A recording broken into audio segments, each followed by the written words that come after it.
Dúpẹ́ Jáyésinmi ní ohun ìbànújẹ́ ló jẹ́ fún àwọn láti ṣe àyájọ́ ọjọ́ ìbí 60 ọdún láì ní ọmọ láyé. Nínú ìfèròrò tí gbajúgbajà òṣèrébìnrin tíátà yẹn Dúpẹ́ Jáyésinmi ṣe ni wọ́n ti ṣàlàyé nípa ìṣòro àìrọ́mọbí àti pé àwọn kò ní ọmọ láti bá wọn ṣe àyájọ́ ọjọ́ ìbí 60 ọdún.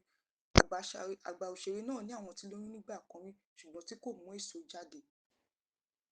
Wọ́n sọ nípa ìrírí wọn pé àwọn ti lóyún ọmọ 40 ọdún rí ṣùgbọ́n tí àwọn dókítà ní kò sọmọ nínú ilé ọmọ àwọn. Lẹ́yìn èyí ni àwọn pàdánù oyún náà tó sì mú kí ọkọ àwọn gbé obìnrin míì tó ti lóyún wá sílé. Ìwà ọ̀dàlẹ̀ yìí ló mú kí àwọn kúrò nílé ọkọ.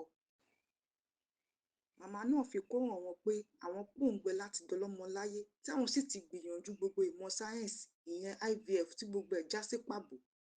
Wọ́n ní àwọn ti gbìyànjú láti gbé ọmọ ọlọ́mọ tọ́ ṣùgbọ́n tí ìyá àwọn ní káwọn má ṣe bẹ́ẹ̀. Láti pẹ́ tí ìgbéyàwó àwọn ti dàrú ni àwọn ti ń dá wà.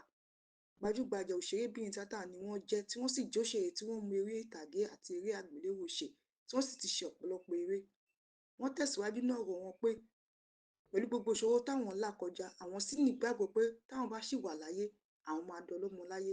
Ìgbàgbọ́ yìí ló mú àwọn tẹ̀síwájú nínú ìrìnàjò ayé àwọn. Ìrírí wọn yìí ló mú kí àwọn akẹgbẹ́ wọn àti àwọn olólùfẹ́ wọn máa bá wọn káàánú tí wọ́n sì ń gbàdúrà fún wọn pé kí ó rí fún wọn gẹ́gẹ́ bí ìgbàgbọ́ wọn.